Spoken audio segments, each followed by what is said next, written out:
Hey guys, in this video I will show you how to delete apps on Fire TV Stick. Alright, let's begin. If your Fire TV Stick is running low on storage, or you want to remove apps you no longer use, uninstalling apps is quick and easy. Start by pressing the home button on your Fire TV remote to go to the home screen. Next, scroll across the middle menu until you reach the gear icon. This is the settings menu. Select it, then scroll down and choose Applications. From there, select Manage Installed Applications. You will now see a list of all apps installed on your Fire TV Stick.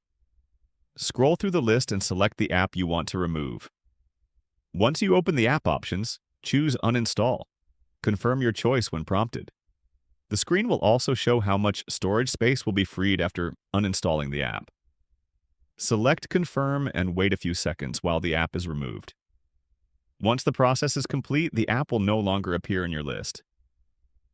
Press the home button to return to the main screen and continue using your Fire TV Stick. So that's basically how you can delete apps on Fire TV Stick.